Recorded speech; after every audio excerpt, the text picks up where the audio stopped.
I really think that somebody needs to bring this guy a Band-Aid. Here's your look at the brand new Super 7, the weirdest Gor-Ior, a mortal fighter of pain.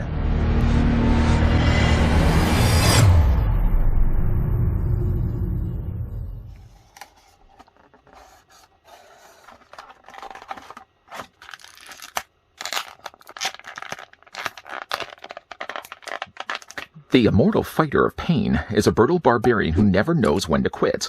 Though he's never much of a swordsman, each fresh fracture only reinforces his resolve, making him a real pain in the neck, and chest, and leg, and arm, and head. Here's a barbarian that loses blood by the bucket. Before we get a closer look at the weirdest Gor-Ior, I'd like to first thank the folks over at Super7 that did provide this sample. We get the chance to have a look at this review.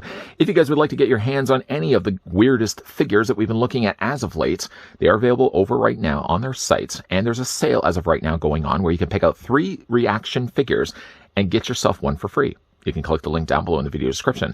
In the meantime, though, let's grab the old tape measure to see how tall the figure stands. Gor-Ior, what's left of him at least, is about 3 3/4 of an inch tall, or the figure is going to be about 9 centimeters in height. Completing what's left of all of Wave 1, let's bring in the other figures we've already had a look at. Here's what he looks like next to Blood, along with his Batar. And here's also what the figure looks like along with the first figure that we had a look at of the weirdest ReAction line. Here's what he also looks like with Trash Squatch. Just before as well, we look at the accessories that come included with Gor-Ior, and he gets quite a lot. I also want to take the time to bring in the packaging. It comes included with the figure also as well. A worthy reason not to throw this away or recycling. No way. I'm going to be keeping these. Whether I decide to put the figures back into the tray in their plastic prison, not still sure, but I do definitely want to keep the packaging. By the way, also because I didn't get the chance to show you guys the packaging for Blood's review, and also we already had a look at the packaging for Trash Squatch. I love the cards for these. Part of me does wish, though, that Super 7 had found the means to make the packaging user-friendly, collector-friendly, where you would be able to actually take the tray or take the opening bubble and be able to open it and remove the figure and then be able to put it back. Possibly that could be something that they could do for future waves. Beelining it back to the brutality, though, Gor-Ior, living up to his name, comes with quite a lot of weapons, not to inflict damage, though, on others, but instead to inflict damage on himself. Or these could be the weapons left behind by his opponents, those that he was meeting on the battlefield, and he just hasn't taken the time to remove them from his body. Yes, all of the accessories do fit into his body in one way, shape, or form. We can all play guessing games as to which weapon goes where. I'll tell you guys in a moment. First, though, let's have a look at the accessories. He comes with a broadsword. It does look like it's got chipped away parts to the blade. The hilt and guard have been colored differently. You got a little X there for the front of the guard, and painted below that, you can see that the hilt has been colored sort of an off beige color. Technically, he can fit this into his hand, although it would be a lot more fun to honestly fit these into his body. You can take the sword, and in fact, you can also take the other accessories as well and fit them into at least this hand.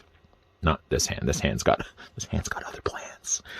Or, like I said, you can also put this into the figure's body. We're going to get to that more in a moment. The figure also comes included with an axe. The axe will not be drawing blood, at least on myself, but will likely be drawing blood on Gor-Ior. It looks like the head of the axe has been molded in gray plastic. I can't tell whether it's actually been painted or just molded in gray plastic, but either way, though, the handle painted in black. The bottom handle coloring of that matches still the same coloring for the handle. So one good thing, at least about the people he's meeting on the battlefield, is that they're keeping consistent the colors of the weapons that they wield. Try saying that 10 times fast. The figure does, like I said, have the means to hold the axe into his hand. He also comes with a larger version of this axe also as well. It's a little bit differently detailed. It's a much bigger blade, and you can also see as well, like the broadsword, it's got little chipped away parts of the plastic. These, all of them, by the way, do fit into his hands. The diameter sized or sizing of the handle is exactly the same pretty much on all these weapons. So again, you can fit them also in his hands as well. But there's a lot more fun you can make with these too. You can take the weapons that he wields, for example, and you can also stick them in his body. Here, located on the front of his body, you can see, I don't know if you can play peekaboo, but hey, there's my finger behind it. This travels all the way through, from its bloody entry to its bloody exit. Simply just take the sword. And you know that saying, it's going to hurt me a lot more than it's going to hurt you? It's going to hurt him a lot more than it's going to hurt me. You can lunge that into his torso. And again, exiting out from the back, it leaves behind a little blood trail. That's so cool. I don't know why I find such enjoyment from this. You can also take the axe. The axe lodges itself into the side of his arm. And you can also take the larger axe and you can lodge that into the top of his head.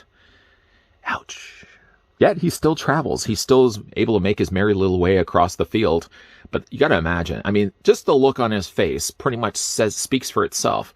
What's left of his face, at least, you can see one side of it is completely gone away. Bones are left behind. Few little teeth left behind. He has summer teeth. Some are there and some are not. I mean, we shouldn't make light of the fact that this guy looks like he's a horrible mess. Again, I love the idea that you can actually take all the weapons and store them. I'm using bunny ears quite close to the camera. You can store them on the figure's body. But you can do one further than that. Also on the figure's body, he has removable parts. Anybody want to guess where those parts are? Somebody might have already yelled the fact that there's a clear cut right across the top of his bicep, where you can actually detach his arm right there. And one thing I really like about this is not only did they color the inside of it to indicate, obviously, there's blood inside his body, what's left of it at least, but the peg that they used is also a broken bone. Instead of just using a peg, because that would be what most companies would have just imagined using, but instead, Super7 cleverly kind of looks like a seal head, a little tiny baby seal face. But I like the idea that the bone is actually sculpted as the peg. Very clever. And further to that, further down on his body, on the opposite side, we don't want to be consistent on one side, of course. We got to share the injuries around. This side of his body also detaches his lower leg. Ouch! And again, you got the blood, what's left behind of the stump, and you've got yourself like broken bone. I don't know where the rest of the bone would be. Would it be rattling inside his leg? I love the idea that they actually took the time to sculpt little bone pegs. Of course, it's a little harder now for this poor guy to stand what's left of him, at least. He's such a fun-looking figure. He's colored quite well, too. His loincloth, if you enjoy loincloths, he does have ones, studded in this case. Light little silver points that he've added all around the figure's body. Little X there on the front. I don't know what X is really telling anybody. I mean, if it's leaving more a target, I don't know if I really would want anything hitting this part of the figure's body. I mean, not that he's going to really feel it with everything else that's happened to the figure's body. Speaking of the figure's body, one thing I did want to point out is the fact that the coloring for the plastic, I think they probably would have painted the arms here. The paint on the arms isn't quite gelling with the same color that they use for the torso, so they probably would have molded, I'm guessing, the torso in a different color of plastic and then painted the bandolier over top of it and the lower skirt, whereas the arms are likely painted all together, and that's probably why the colors isn't quite matching up. Like, at least that's the least of his problems. Let's go ahead and put everything back onto the figure's body, because of course we're going to look at the figure's articulation. By the way, taking his leg, just plugging it in place. Whoops, not dropping everything in the process, just plugging the leg back in place. Plugs fairly easy. You do the exact same thing then also with the arm. For the sake of articulation, let's just remove that from his forehead and also pull that also from his torso and get a look at the articulation for the figure. So Gor-Ior, for his head articulation, does rotate all the way around. It's standard ReAction articulation, so he's going to have swivels also in his arms. Technically, also the way that it's pegged, you could also rotate his arm this way, and you could rotate his lower leg down below as well. Legs move forward, and they also move back. And the figures, like the figures we've looked at before, does also have pegels on the undersides of his feet. I think for all the wrong reasons, Gor-Ior is my favorite figure of the brand new line of weirdest ReAction figures. Just again, bring back in those other ones right now. There he is next to Blood, and here's also what he looks like with Trash Squatch. Yeah, for probably all the wrong reasons, Gor-Ior is my favorite. Not only does he have the most accessories, but something that you don't tend to say a lot of times with figures, he has the means to hold all of his accessories, whether he likes it or not. I felt really bad about having everything stuck inside of Gor-Ior's body, so here for final looks, I took one less away. Not that that's going to make things any bit better for him, but I at least took the broadsword and I fit it into his hand. Technically, you can also do it as well with the axes. The figure only has, though, one gripping hand. So normally I would have said you only have to store one hand or store one accessory in his hand, and then everything else you'd have to put back into the tray. Not this time around. Not this time around. This time you can actually store every other accessory on the figure's body.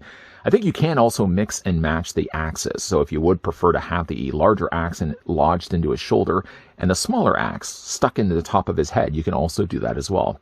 If that isn't a selling point already to pick up this figure. The figure also does have removable limbs, at least for one arm and an opposite side to his body and neighboring or off neighboring leg. It's obviously going to cause problems when it comes to the figure to stand, but it's going to add for a more play value to the figure, and all the more reason why you may want to be picking this up for yourself. As already mentioned, this is all of Wave 1, and Wave 1, as far as I know, is available as of right now over on Super7's website for, again, $60 for the set. Or if you want to just specifically get one over the others, like if you only want to get Gor-Ior, for example, they're selling them individually for also $20 a piece. There is, as already mentioned, a sale happening right now, as of right now, at least at the time that I'm shooting this review, over on Super7's website, where you can actually get yourself 3 ReAction figures and pick out one for free. It's the least that Super7 could do when it comes to filling out the rest of your ReAction collection. Speaking of Super7, though, I'd like to thank the folks once again over at Super7 that did provide the sample of the brand new weirdest Gor-Ior. We can have the chance to have a look at this review. What do you guys think of this figure? And of the 3 that we looked at from Wave 1, who would you say is your favorite? Let me know down below. Also, as well, if you guys enjoyed this video, want to hit with a like. But if you guys are loving the content you guys are seeing, and you are certainly interested to see more, definitely we are going to be looking at some more Super7 stuff in the pipeline. So make sure to not miss out on any of that. You're hitting that subscribe button down below, and that you're also turning on the bell notification. As always, guys, thanks for watching. See you guys next time.